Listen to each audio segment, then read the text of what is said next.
I'll come to order. Let's see. Mr. David Bro, would you lead us in the Pledge of Allegiance?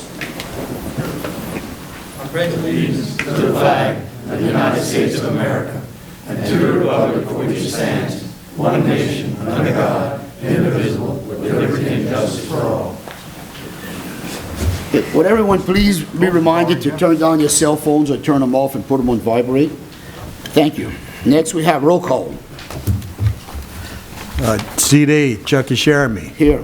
Seat B, Johnny Ardorn. Here. Seat C, Jimmy Lafourche. Here. Seat D, Rodney Gisclair Sr. Here. Seat E, Curtis Pierce. Here. Seat F, Larry Griffin. Here. Seat G, John Melisson. Here. Seat H, Mike Calais here. Seat I, Chris Calais. Absent. We have a quorum, Mr. President. All right, thank you, Mr. Colley. Next, we have approved minutes for October 14, 2020 and November 4, 2020 meetings. I need a motion. Moved by Mr. Larry Griffin. Second. Second by Mr. John Melisson Jr. Any discussion? Any public comment? All in favor? Aye. All opposed? Motion passed. Next, we have Executive Director's Report. Mr. Chasson. Thank you, Mr. President. First is the Northern Expansion Projects. Northern Expansion Slip C, 1,100 foot, East Bulkhead, PCL and Associates. Joe. Yeah, Shavers Whittles, the contractor, they just finished driving all the concrete piles for the project. They poured 8 dead men. They're kind of waiting on the concrete plants to get up and running again before they pour the rest. But they'll be in line. They have 2 already formed, and they're ready to. They probably have 3 more concrete pours to finish that out. The pile driving crew is going to move back and start installing tie rods. So they got a lot of activity, and they are progressing pretty well. We are going to have to give them probably some extra time because of the storms and also because of this issues with the concrete plant. That's really not their fault. Okay. So like this is their 4th shutdown this year. Yes. Yeah. Yes. Understandably so, we'll give them extra time. But the contract time is up on December 20th, but we do owe them. They're going to be close. They'll probably be in, they might finish right before Christmas, right after Christmas. So it's going to be close. But we do owe them some more time. Okay. Any questions further? All right. Thank you. Northern Expansion Slip D and Bayou Lafourche Dredging Project, GIS Engineering. John. Okay, Crosby Dredging is the contractor on this project. We held our pre-construction conference on Tuesday. We will be issuing them a notice to proceed, I believe, December the 1st, but we really don't expect them there until mid-December. Any questions? Good. Okay, thank you. Thank you. Moving on to airport projects. Joe Wheeler.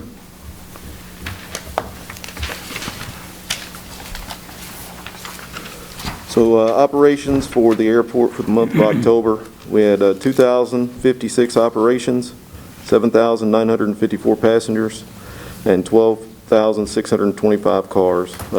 Our radar sign was down approximately 10 days for the month of October, so that's why it's low on the cars.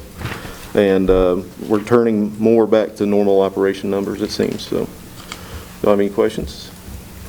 How's the airport after the last storm? Everything's pretty... I expected a lot more damage than we got. We did have, I think it was 27 power poles down, but we actually fared out fairly well, considering everything. So how long it took before the airport got power back? How many days you were down, estimate? About 6 days. About 6 days? Yes. Thank you. No problem. And we have a couple pictures later on the agenda to show you. All right, next is the Airport Connector Road and Bridge, PCL and Associates. So we're finished with the project plans. Everything's ready to go out for bid. The DOTD has tentatively scheduled a bid date of January the 13th. We're moving towards that right now, schedule-wise.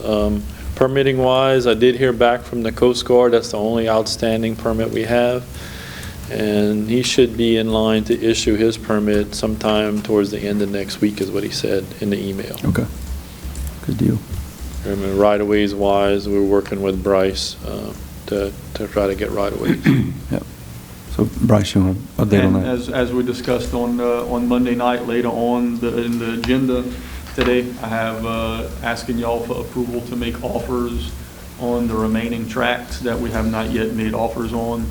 As of now, we have approval on, I believe, 7 of the 12 tracts from DOTD to move forward. I'll be asking for y'all to approve all of them so that if we get DOTD approval in the next week or so, we can go ahead and make those offers.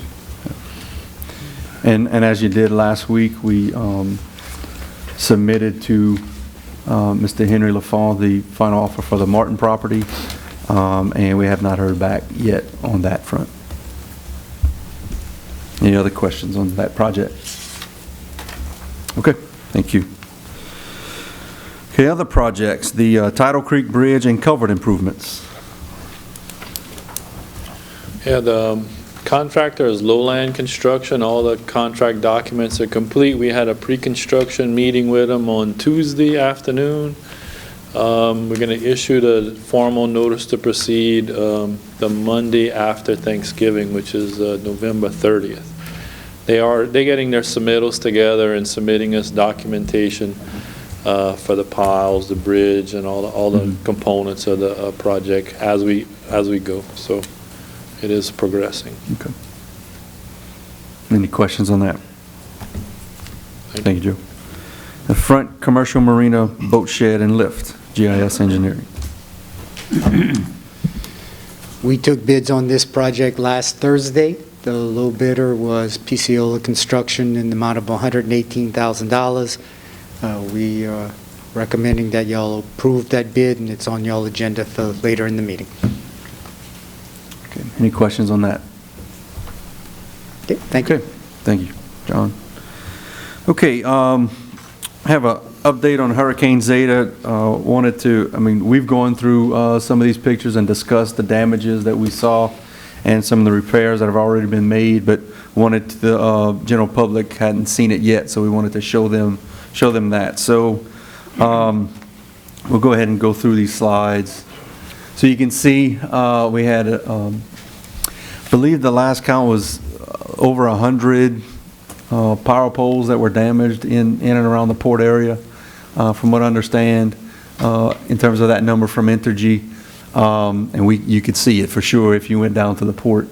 We had a considerable amount of trucks in and out of the port, immediately following to move these power poles out of the way and get them away from the roadway so we can get things back up and running.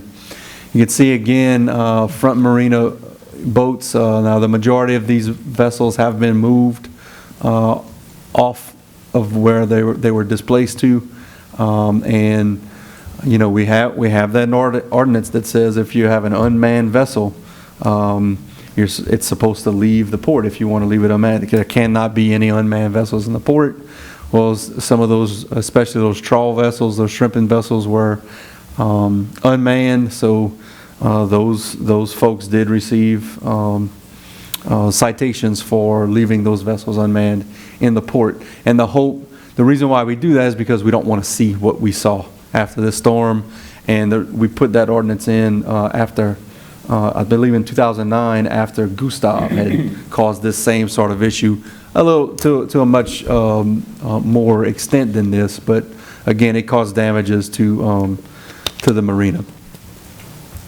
And then you can see the damages received at the front marina boat shed, so we'll be working on that, get some replace that and repair that.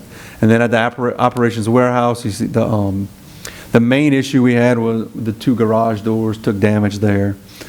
And then at Nerby Collins Marina, the majority of just about every wharf had some sort of damage from on the wharf.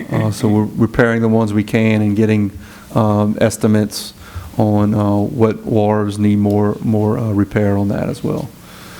You can see the public boat launch, the pavilion is demolished. So we'll be in the process of getting that removed fairly soon and then making decisions on what we do on the back end of that. And then, we're going to be working to repair the public boat launches themselves. The concrete launch, the larger one, was really in good shape, still fine, but the rock launches need some work, so we're working on taking care of that. You can see some of our tenants took a hit at some of their facilities, a trailer that, the wheels are not supposed to be on the roof because it's flipped over, unfortunately. But the majority of our facilities in the port, they did take some damage, but it wasn't devastating like something like this. So we had a few instances of this, but all in all, the port fared okay in terms of damages to the facilities. You can see, again, more Fourchon Tenants, the canopy at the truck stop in the back, Cajun truck stop. And then because of a large crane barge that lost mooring during the storm, caused some damages to a number of things, and one of those was the Harvey Seas. It got off of its mooring and could not get under power, so it ended up in the mitigation area north of the port. You can see that, so they're working on that. And we actually have some things later on the agenda to approve for them to have access agreements, so they can get in there to assess and hopefully remove it at some point soon. Again, mooring dolphins were damaged. We have 14 in Bayou Lafourche, and all 14 of our mooring dolphins in Bayou Lafourche were damaged, as well as the 11 privately owned mooring dolphins that Seaport Schwess owns. So all of those were damaged as well. Again, at the airport, we talked about damages at the airport. The old airport barn took some damage. That's, we store equipment and things in there. You can see the airport terminal took some damage as well. Fortunately enough, it didn't really take too much damage on the inside. It's really on the outside, but we're going to be getting that repaired as soon as we can. And you can see the issues with that's a couple of those 27 power poles that were damaged. And we did meet last week with Philip May with Entergy, the CEO of Entergy. I did come down and met with Archie Chasson and I at the airport, and he, just to see how we were, make sure everything was going as we thought it should be going. And he mentioned to us that the power poles that they replaced the old poles with at the airport are of a higher grade than what we had before. So, hurricane damages should be limited because of the new poles that they put in. We come to Bell Pass. As y'all are aware, we do have some siltation in there.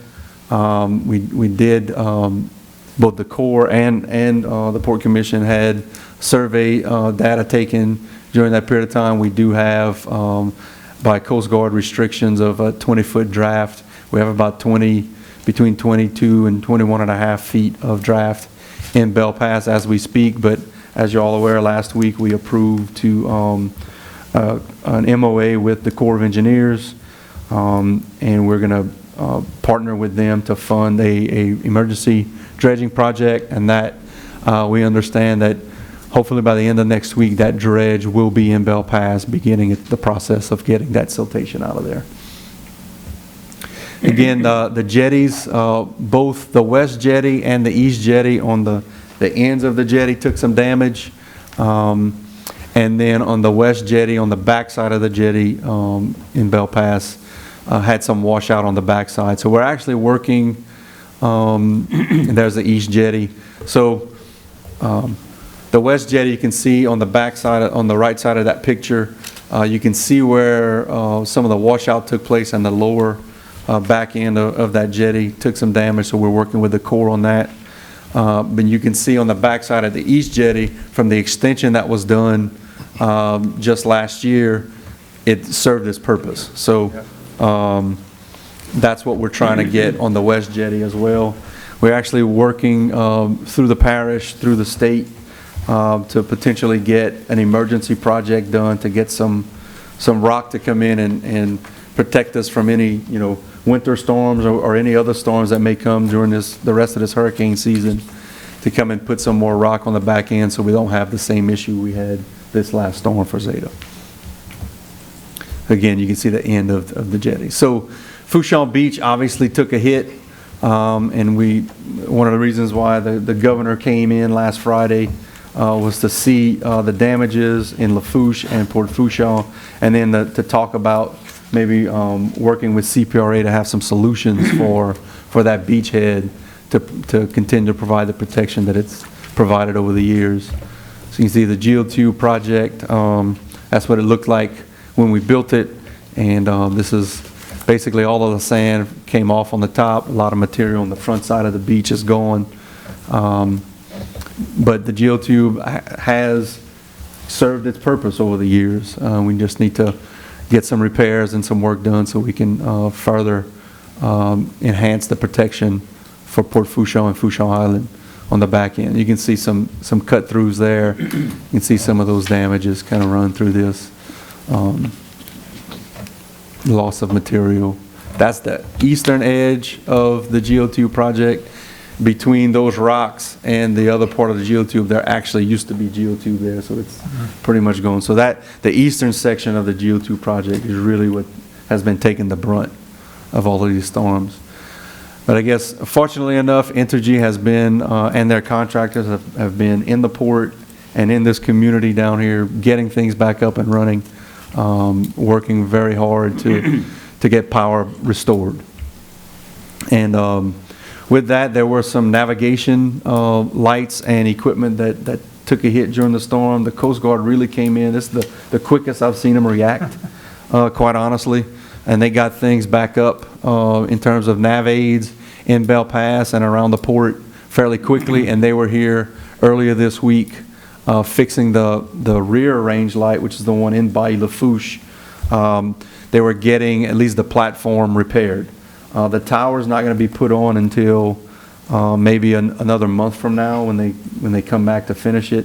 But at least they got the structures repaired, and they're going to continue to move forward on that and get everything taken care of. And that's pretty much it from Hurricane Zeta. Any questions on that? What's the estimated time for the dredging project of Belle Pass? So the estimated time on that is about a 6-week project. The goal with that is to get them in and to maybe in the first 2 weeks to do the western side of the channel first, so that we could at least have proper drafts for on the western side, so we could do a one-way at full depth. The western side has less material to deal with than the eastern side. Eastern side is where there's more material along a longer stretch. So we can get that done in the first couple of weeks, and then it'll take the rest of the time to handle the eastern side. That's the goal of the project. Thanks. Okay. Question on the mooring dolphins. You said all of ours and public and private dolphins were damaged. Was that due to vessels breaking loose or being tied up? So that damage was in essence caused by that crane barge that broke loose. Okay, so that's the thing, and we're working on that as we talked about on Monday evening about the potential to hire a counsel, outside counsel, to work on that claim. We are working on that, and there's something later on the agenda for y'all to approve a resolution to send to the Attorney General to get that authority. And one more thing, I had a couple of inquiries. People have talked about the damages on Grand Isle and the damages in Fourchon. What about that project that was done at Elmer's Island? How is that fared, or does anybody know, or do we have an inkling on that? So the Elmer's Island, to my knowledge, fared well. The entire Caminada Headlands project fared decently. The dune that it created several years ago when it was done was flattened a bit, especially in the Fourchon area. And I hadn't gone to Elmer's Island myself, but I hadn't heard any great negatives on that end. So I had neither. That was just inquiry. Thank you. Yep. Any other questions on this? All right, thank you.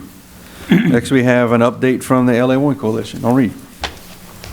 As of last night, the cabins have been Good morning, gentlemen. The LA1 Coalition is continuing to work with Louisiana DOTD on several aspects of the upcoming construction of the elevated highway between Golden Meta and Leeville. On the design status of the 8.3-mile structure, Louisiana DOTD is progressing on combining the design of segments A, B, and C. They were formerly going to build the project in 3 different segments. They're combining that into one large project with a bid-taking date set for October 13th, 2021. This will be the largest bid-taking Louisiana DOTD expects to facilitate next year. Louisiana DOTD later this month will issue a supplemental contract to HNTB Corporation to complete those final plans of the big project by July of 2021. The final plans are needed ahead of the bid taking in order to provide contractors who want to bid on the project details they need in order to submit a competitive bid in October of 2021. Funding-wise, to help close a gap for funding the project, DOTD last week submitted their departmental annual capital outlay submission requesting an additional $20 million in Priority 5 for LA1, above the $95 million already in Priority 5. Louisiana DOTD Secretary Wilson is working on other funding options to close the rest of the gap prior to taking bids. What has changed in this slide is that now the DOTD has added on the estimated expense for the inspection that would occur throughout the 6 years of building the project. So you see construction, engineering, and inspection at 6%. That's $26 million. And then also the cost of analyzing the pile driving operation. That's very important. You may recall when James Construction built the section from Fourchon coming north, those piles have to be driven to a certain pressure. And they can't put weight on them until after so many days after they've hit that pressure. That'll be an outside contractor that DOTD contracts to do that. It's very technical.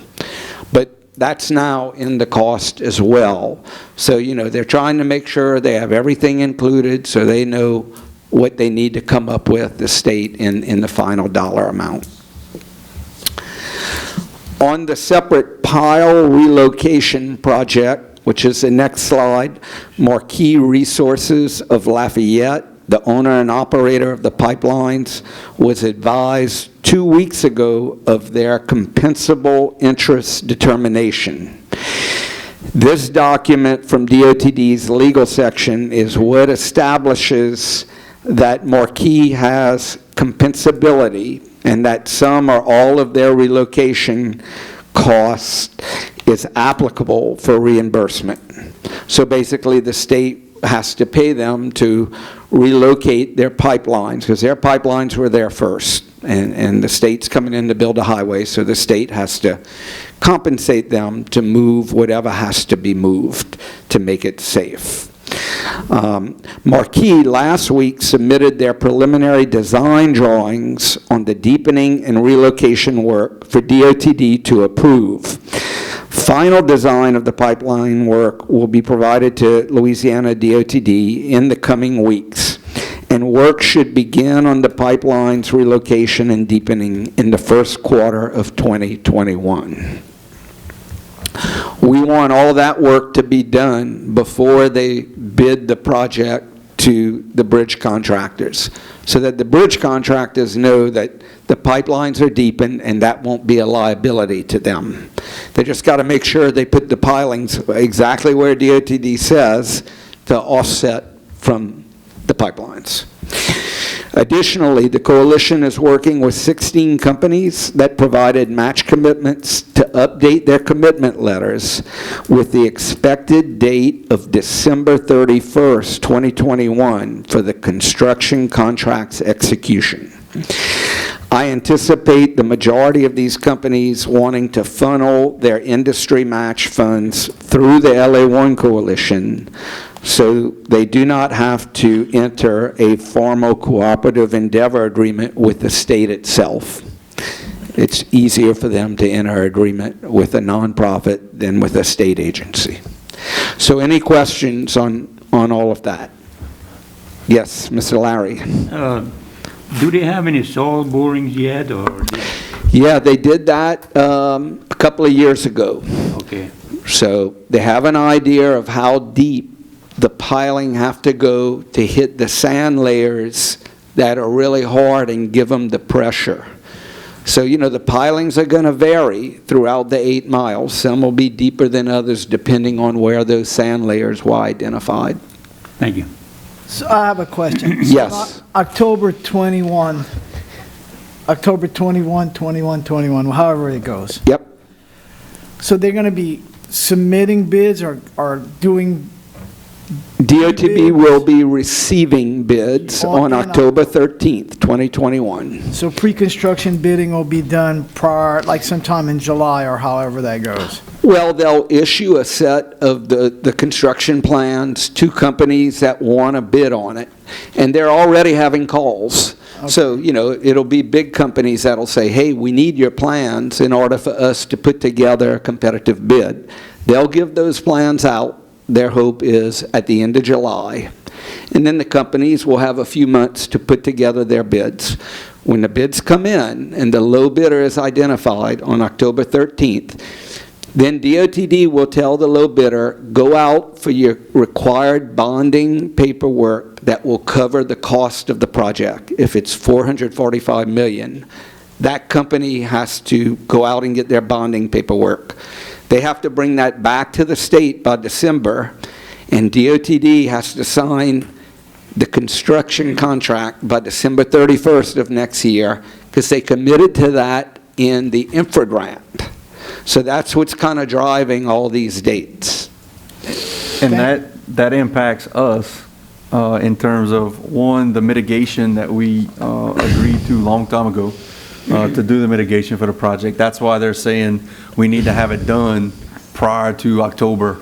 Yes. So we need to do the mitigation work.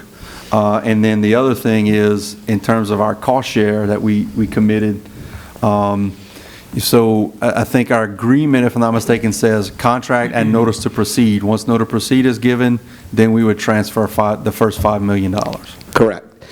So. And, you know, if DOTD executes that contract in December of next year, like they're expecting to do, the minute they execute the contract, I think they also issue the notice to proceed. Right. So, you know, your first payment could come in January of 2022. Either December or January. December or January, yeah. Thank you for clarifying a lot of these. Yes. All right. Any other questions? All right, gentlemen. Okay, so we got it? Yeah. All right. Thank you, Mr. Chasson. Next, we have any public comment? I wanted to mention under public comment that the Lafourche Industrial Development Board that was newly brought up by the Lafourche Parish government. It was something that's been on the books but not active. It just became active, and I do serve on it. You allowed me the opportunity to serve on it, and the parish council approved that 6-member board. I think at one of maybe the last couple of meetings ago. So we had our first meeting yesterday, and just wanted to mention that. And I think it's going to be a good group of people in the community to look at industrial development in Lafourche Parish. So I just wanted to say thank you, and thank you to the Lafourche Parish government and council for moving that forward. All right. Any other public comment? Right, moving on. Committee reports. First, we have executive committee. Members are Chucky Sherby, chairman, Rodney Juscalaire, senior, Mike Colley, John Mellison, jr. First, we have consider approving the request from Deepwater Port Services to sign lease site GLF 309 to Seaport Dockside and Logistics LLC. Okay, so we have the request from Deepwater Port Services to assign their current lease to Seaport Dockside and Logistics LLC. Recommendation to approve. Need a motion? Moved by Mike Colley, second by Jim Lafont. Any discussion? Any public comment? All in favor? Aye. All opposed? Motion passed. Next, we have consider approving an access agreement with Harvey Gulf International for the motor vessel Harvey Seas. Okay, so as you're aware, the Harvey Seas, motor vessel Harvey Seas is in the mitigation area. They need an access agreement from us to be able to go and do the things necessary, surveying and that sort of thing necessary to get that out of there. So recommendation to approve this access All agreement. right, need a motion. Moved by Mr. Curtis Pierce, second by Mr. Rodney Gisclair. Any discussions? Will this send us a deal of how they're gonna A do it? plan, yes. A plan?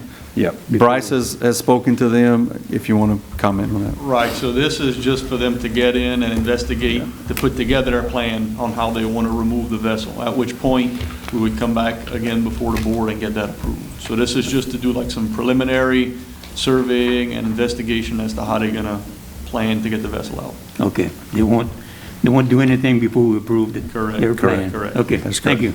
All right, any other discussion? Any public comment? All in favor? Aye. All opposed?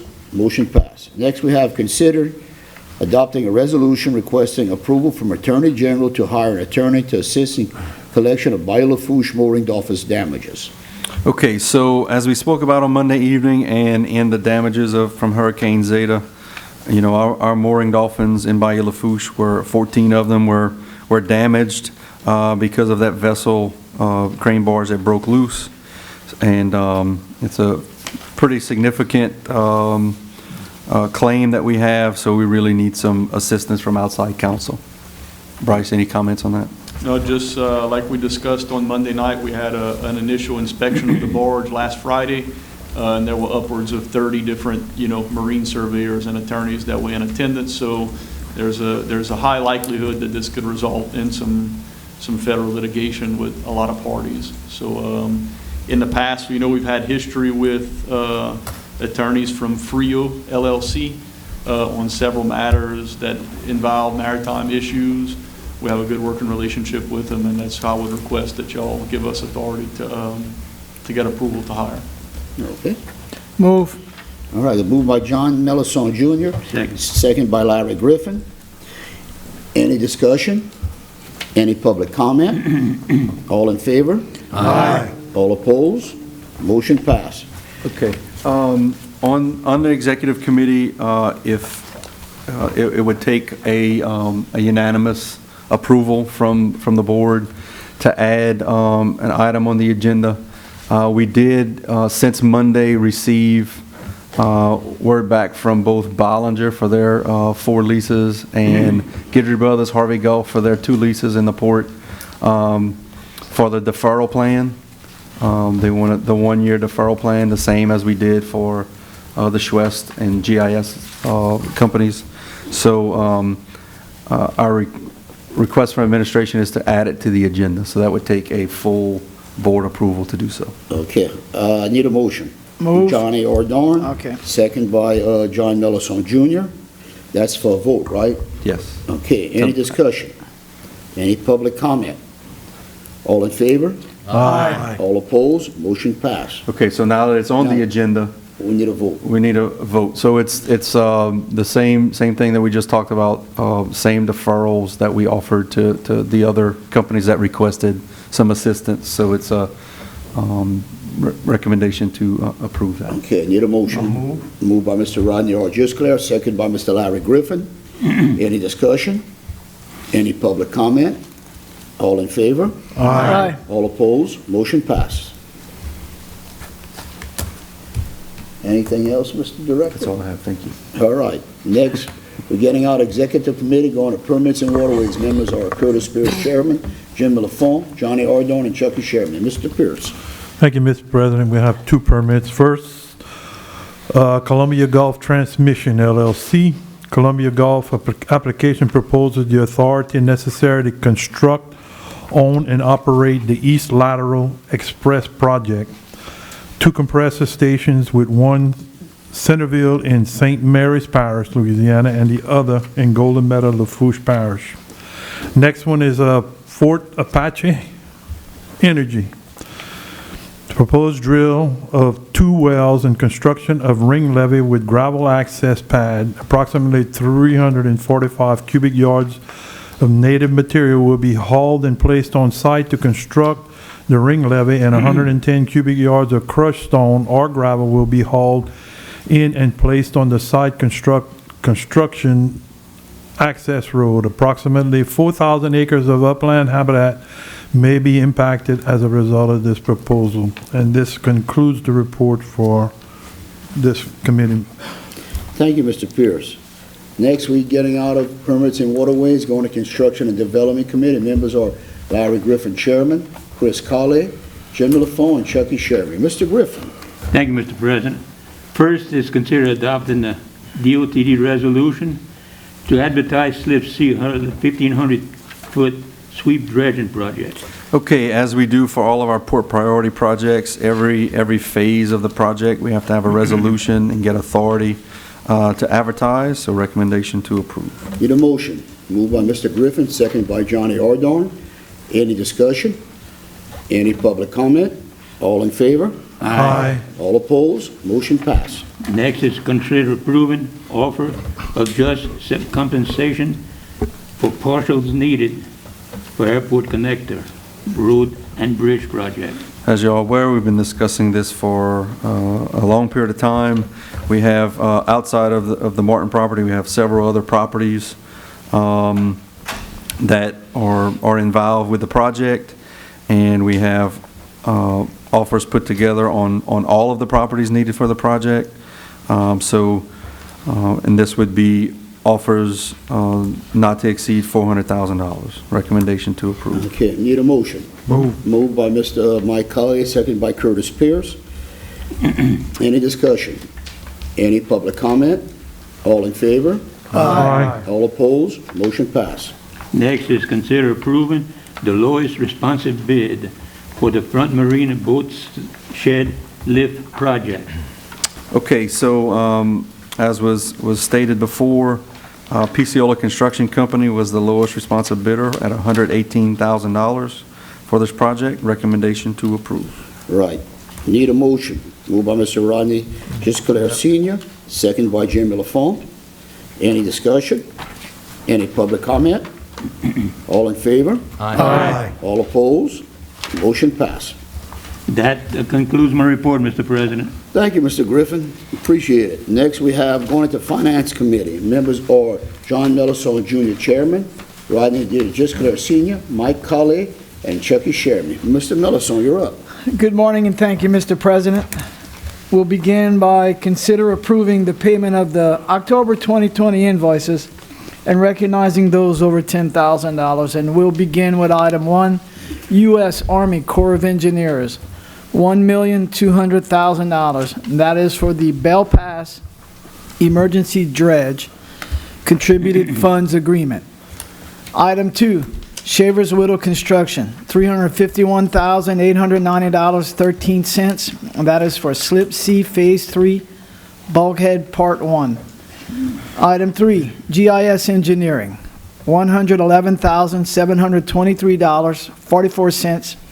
And that's for several items: dredging of Slip D, the airport seal coat, the airport terminal building, the Lafourche survey and general engineering, emergency Bell Pass dredging, and the front Marina boat lift. Excuse me. Item 4, Transform YX, $75,568.23. And that's for the 2020 SmartNet renewal. Item 5, Bent Marine, $41,851.42. That is for 2 Yamaha 300 horsepower outboard motors. Item 6, Vision Communications, $31,835.85. That's for phone, fiber, internet, and Cable Services. Item 7, Raceland Ag Services LLC, $18,200. That's for modern grass cutting, rotary, predator, super, whatever, to cut the grass at the airport. That's a lot of words for a bush hog. Yep. Item 8, Aguilar Consultants, $16,400, and that's for the airport road and bridge project appraisals. Item 9, Grand Isle Shipyard, $15,684, and that's for labor at the airport. Item 10, Murphy Appraisal Services, $15,600, and that's for the airport connector road and bridge project appraisals. Item 11, PCO and Associates, $13,422.29, and that's for Slip C 1,500 linear feet of east sweep dredge, Slip C 1,100 linear feet bulkhead, hydraulic survey of the flotation canal, and the Tidal Creek Bridge and Culvert improvements. Next, we have Right-of-Way Services Incorporated, $12,600, and that's for the airport connector road and bridge project appraisals. Item 13, American Integration Contractors, $10,149.49, and that's for security camera technical support. Mr. Melisson, before you do your final numbers, I'd like for Bryce to mention why there's 3 airport appraisals.